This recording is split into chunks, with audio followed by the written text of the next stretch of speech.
कोई कहता है कि आजादी भीख में मिली है, कोई कहता है कि आजादी लीज पर है। हम कहते हैं आजादी न भीख पर मिली है न लीज पर मिली है। कितने माओ की मांग की सिंदूर मिट गई, गोद सूनी हो गई, कुर्बानियों का सिलसिला चला। यहीं खड़े हैं हम लोग, पीछे फ्रीडम पार्क है, 100 शहीदों के नाम वहां पे लिखे हुए हैं। लोगों ने अपने सर कटा करके फांसी के फंदे को चूम करके आजादी दिलाई है। कहते हैं ना, जाके पैर न फटे बिबाई, वो का जाने पीड़ पड़ाई।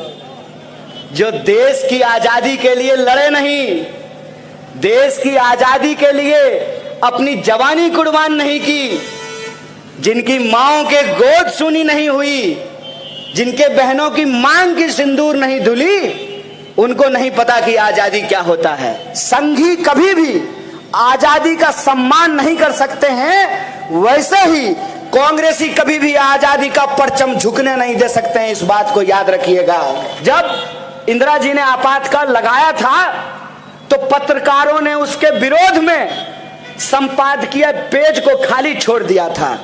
है हिम्मत आज पूछिएगा सवाल कि ये अंग्रेजों के पक्के सिद्ध हैं।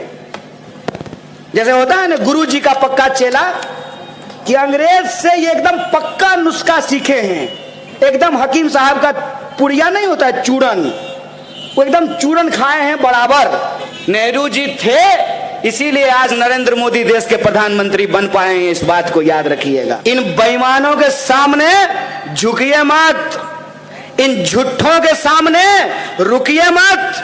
अगर ये टोके तो इसको पलट करके सवाल पूछिए, सवाल पूछिए इस बात का। जब हम दंगा की बात करते हैं तो हमको 84 याद दिलाते हैं।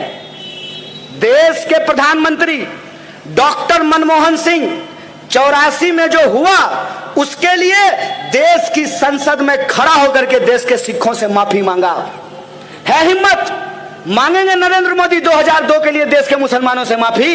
ये सवाल मैं पूछना चाहता हूं। सत्य और सत्ता की इस लड़ाई में सत्य का दामन थामिए और इस बात को याद रखिए, आपकी संख्या कितनी भी कम क्यों ना हो, चाय की दुकान पर, व्हाट्सएप ग्रुप में, ऑफिस में, बस में, ट्रेन में, खेत में, खलिहान में एक अकेला सच अगर खड़ा हो जाए तो 100 संघी गीदड़ भाग खड़े होंगे। इस बात को याद रखिएगा।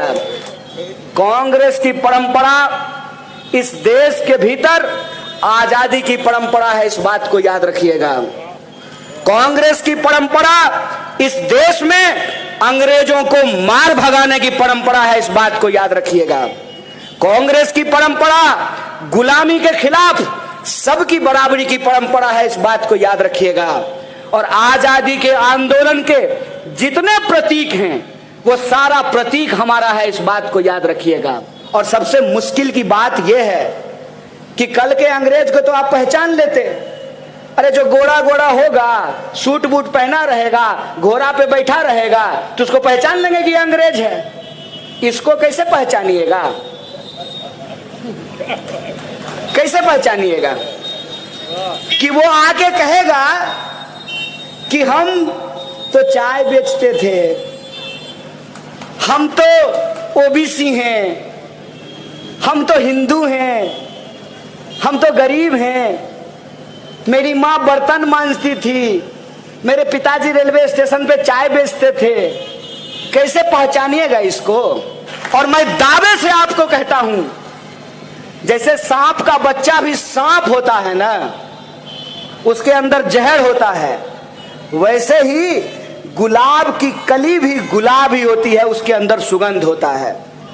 जैसे संघी कभी भी आजादी का सम्मान नहीं कर सकते हैं, वैसे ही कांग्रेसी कभी भी आजादी का परचम झुकने नहीं दे सकते हैं। इस बात को याद रखिएगा। मैं कांग्रेस के एक एक कार्यकर्ताओं को कहता हूं, इन बेईमानों के सामने झुकिए मत, इन झूठों के सामने रुकिए मत। अगर ये टोके तो इसको पलट करके सवाल पूछिए, सवाल पूछिए इस बात का।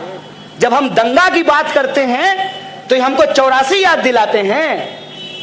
देश के प्रधानमंत्री डॉक्टर मनमोहन सिंह 84 में जो हुआ उसके लिए देश की संसद में खड़ा होकर के देश के सिखों से माफी मांगा। है हिम्मत? मांगेंगे नरेंद्र मोदी 2002 के लिए देश के मुसलमानों से माफी? ये सवाल मैं पूछना चाहता हूं। अगर हमसे कोई गलती हुई है तो ये देश हमारा है, इस देश से हम हाथ जोड़ करके माफी मांगने के लिए तैयार हैं। मांगेंगे माफी कि प्रधानमंत्री जब नारी सम्मान की बात कर रहे थे, बलात्कारियों को संस्कारी बताया जा रहा था, मांगेंगे इस बात के लिए माफी।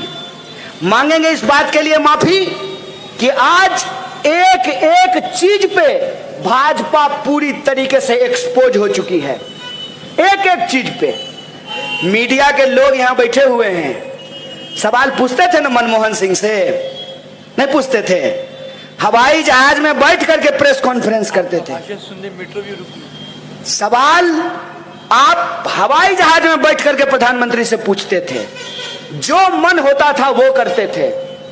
जब इंदिरा जी ने आपातकाल लगाया था तो पत्रकारों ने उसके विरोध में संपादकीय पेज को खाली छोड़ दिया था। है हिम्मत? आज पूछिएगा सवाल पूछिएगा ना तो आपके भी दफ्तर पर ईडी का रेड होगा, इस बात को याद रखिएगा। सवाल पूछिएगा ना तो आपका भी फोटो, मूरी आपका लगा देगा और देह किसी और का लगा देगा, सर आपका और तन किसी और का, आपको भी बदनाम किया जाएगा, आपको भी धमकी भरे पत्र लिखे जाएंगे, आपके भी परिवार के लोगों को परेशान किया जाएगा, आपको भी सोशल मीडिया पे गालियां निकाली जाएगी। और प्रधानमंत्री ने आज तक एक भी प्रेस कॉन्फ्रेंस किया है? कहते थे मनमोहन सिंह मौन मोहन सिंह हैं, यही बोलते थे ना। और ये हर दिन जो रेडियो पे जाकर के मन की बात करते हैं, पत्रकारों से आकर के देश की बात क्यों नहीं करते हैं? ये सवाल इनसे पूछना चाहिए कि नहीं पूछना चाहिए? है हिम्मत? करेंगे प्रेस कॉन्फ्रेंस कि ये अंग्रेजों के पक्के सिद्ध हैं। जैसे होता है ना गुरु जी का पक्का चेला, कि अंग्रेज से ये एकदम पक्का नुस्खा सीखे हैं। एकदम हकीम साहब का पुड़िया नहीं होता है, चूरन, वो एकदम चूरन खाए हैं बराबर। कि अंग्रेज जैसे देश को डिवाइड एंड रूल करते थे, हिंदू मुसलमान बोल करके लड़ाते थे, और हम 35 करोड़ भारतीयों के ऊपर राज करते थे। कपास हमारा यहां से ले जाते थे, वहां कपड़ा बनाते थे, वापस ला करके हम ही को बेचते थे, और जो मुनाफा होता था उससे कोठियां बना करके यहां रहते थे और हमारे ऊपर कोड़े बरसाते थे। ऐसा होता था कि नहीं होता था? यही अब हो रहा है हमारे साथ।